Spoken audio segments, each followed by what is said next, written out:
Okay, here's a video rundown. Is the bilge area a little dirty? I installed a washdown pump, Sureflow washdown pump, and I installed a strainer and a magnetic dry Sureflow bait well pump. Took out the junk that they had in there. So over here you got storage for bumpers, lines, plugs, and hose for the washdown, which is kind of a neat little setup. Plugs in right here. This stays nice and flush, so when you're not using the washdown, you're not hooking on that little lip that's there, having to leave the hose out. It'll connect real quick. It's a quick connect. You don't have to screw it in. In here I added a battery switch. I took the battery that was in here and moved it up front. You can see the wires that I used to put in there to bring those up front. I also left pull wires in case you wanted to run anything else up to the bow. Again, a little dirty. It's been used this season, so not too bad. But this is for the light, which is stored up underneath here. And some clips. You can stick a cooler behind here. Rod holders on the seat. These are just so my fly lines don't catch around here. It's nothing fancy. Under here I store a gaff, same clips, fuel tank, access to those. Up in the bow here I put these little pieces of silicone so the door doesn't vibrate open when it's being trailered. Not a ton of room, but enough room for the day. I store some stuff in there.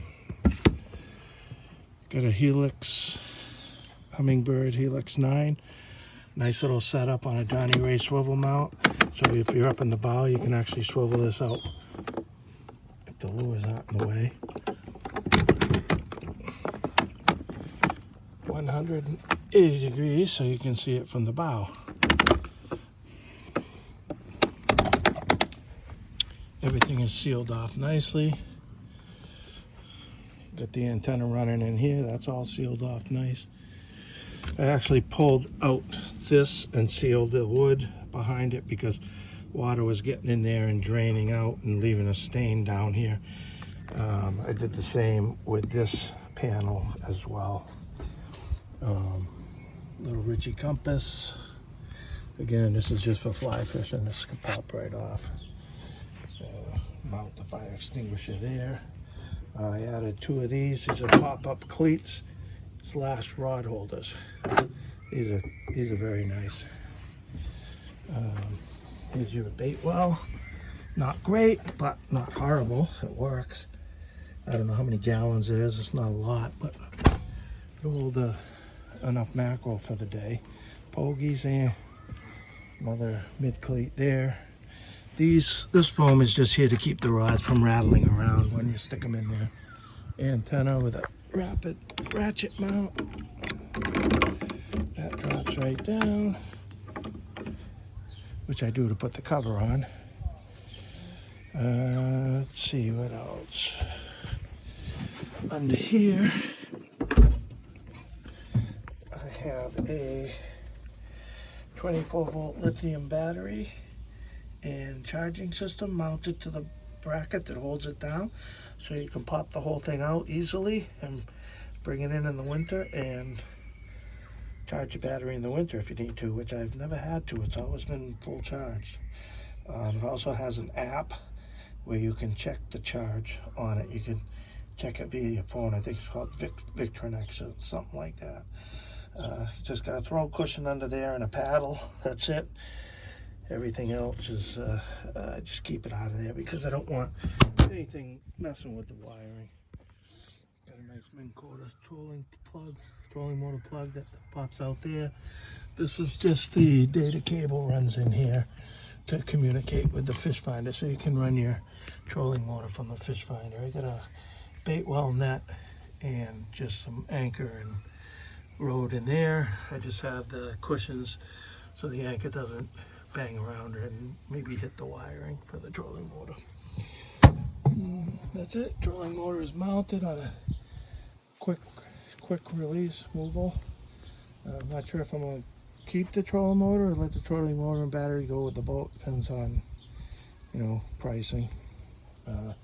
This is just here for, I do fly fishing, and I mounted a crail. That's what this is for.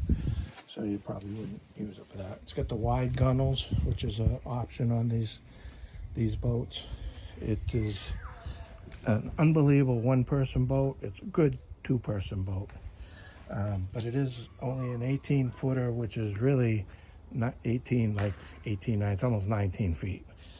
But it's a skiff. It's what they call a rolled hull. There's no inner liner to it. So as is seen here, the capacities are a lot less. 4 persons are 500 pounds. With the guys I fish with, that's basically 2 guys. But I know people on the internet have said they've taken 4 or 5 people out in a boat like this. And there's one guy who has a 150 mounted on it. This is a 115, goes right around 40 miles an hour with it on. This motor is just purrs like a kitten. It's a great little motor, sips the fuel. So that's pretty much the rundown. I could pop the engine cover off, but I'm not gonna bother. If you wanna look at it, you can come look at it. Hours, I'm not sure how many hours it has on it. I gotta get the Suzuki Tech to get that reading. There's supposed to be some way to turn your key, and then this goes to however many hours are on the boat, but I don't remember what that whole thing was all about. So, and obviously it's not going to be as accurate. A printout would give you the RPMs. I do a lot of drifting, so with the motor running, so a lot of the hours are going to be low RPM. I troll mackerel, which is a low RPM, just in gear. That's about it. Okay, on the outside, I got a Load Right 5-star. Came with the trailer. Just a nice little MayCraft name on there, big deal. Hull's in pretty decent shape. There is some boat dock rash. I never had any dock rash when I was launching and retrieving alone, but once I started adding help, I get dock rash. So there's nothing I can do about it. It's just little scuffs like this here or there. Nothing that impacts the integrity. I did have some rubbing down here from the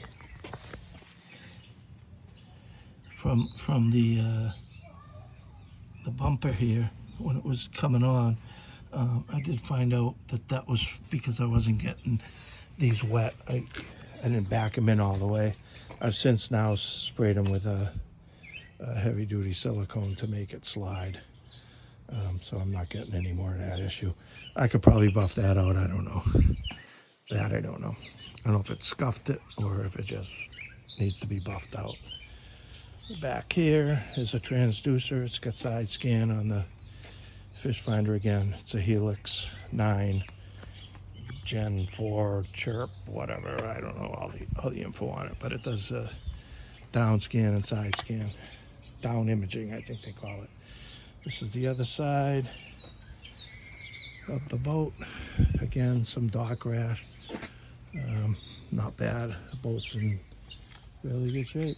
I wash it every time I come home. I flush the motor. I use a 110-gallon horse trough. There it is right there. I have well water with a well that gives me 100 gallon per minute makeup. So it's just a huge capacity well. So I don't think anything about filling this up to flush my motor every time I come home. It takes me about an hour to flush it and then wash and rinse the boat down every trip, so it's not bad. That's it. That's the outside.